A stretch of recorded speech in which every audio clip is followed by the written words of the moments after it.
तो नमस्कार जी। आज की वीडियो में हम बात करते हैं, क्या महात्मा गांधी भगत सिंह की फांसी की सज़ा रुकवा सकते थे?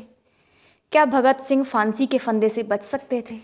सैंडर्स की हत्या के बदले में भगत सिंह को फांसी की सज़ा सुनाई गई थी, उनके दो और साथियों के साथ, राजगुरु और सुखदेव के साथ। बात है साल 1930 में। दांडी कूच के बाद कांग्रेस और अंग्रेज सरकार के बीच संघर्ष जोरों पर था। इस बीच भारत की राज्यावस्था में सुधार पर चर्चा के लिए ब्रिटिश सरकार ने अलग अलग नेताओं को गोलमेज सम्मेलन में हिस्सा लेने के लिए लंदन बुलाया। इस पहले गोलमेज सम्मेलन में गांधी जी और कांग्रेस ने हिस्सा नहीं लिया। यह सम्मेलन बेनतीजा रहा। दूसरे सम्मेलन में ब्रिटिश सरकार ने पहले सम्मेलन जैसी परिणति से बचने के लिए संघर्ष की जगह बीच के रास्ते की बात की। 17 फरवरी 1931 से वायसराय इरविन और गांधी जी के बीच बातचीत शुरू हुई।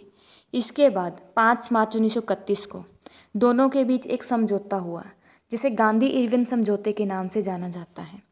इस समझौते में अहिंसक तरीके से संघर्ष करने के दौरान पकड़े गए सभी कैदियों को छोड़ने की बात हुई, मगर गांधी जी ने कहीं पर भी एक बार भी इरविन के सामने यह बात नहीं रखी कि भगत सिंह की फांसी की सज़ा रुकवा दी जाए। कुछ लोग ये भी कहते हैं कि अगर महात्मा गांधी के द्वारा ये बात बोली जाती तो इरविन कहीं ना कहीं मान भी जाते और भगत सिंह की फांसी की सज़ा रुक भी सकती थी। महात्मा गांधी ने ये वाला सवाल उनके सामने रखा ही नहीं।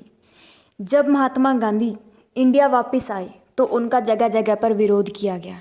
इस दौरान ये सवाल उठाया जाने लगा कि जिस समय भगत सिंह और उसके दूसरे साथियों को सज़ा दी जा रही थी, तब ब्रिटिश सरकार के साथ समझौता कैसे किया जा सकता है।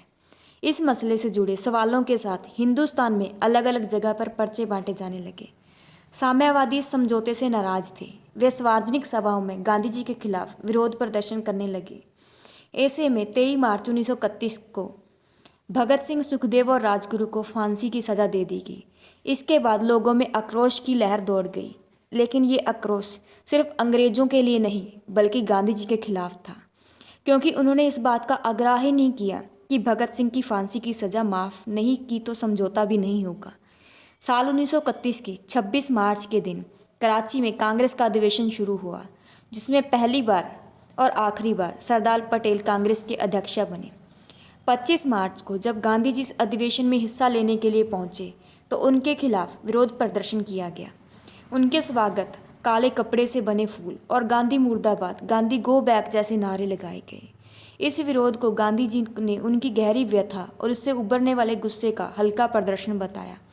उन्होंने कहा कि इन लोगों ने बहुत ही गौरवमयी शैली में अपना गुस्सा दिखाया है।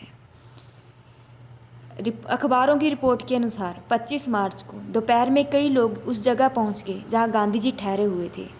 रिपोर्ट के अनुसार ये लोग चिल्लाने की रिपोर्ट के अनुसार 25 मार्च को दोपहर में कई लोग उस जगह पहुंच गए जहां पर गांधी जी ठहरे हुए थे।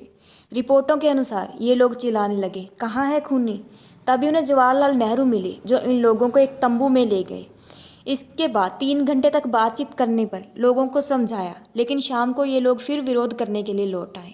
इससे पता चलता है कि गांधी जी भगत सिंह की फांसी की सज़ा रुकवा सकते थे और उन्होंने रुकवाई क्यों नहीं।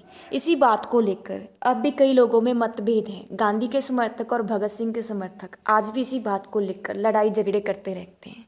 धन्यवाद। Thank you. जय हिंद, जय भारत।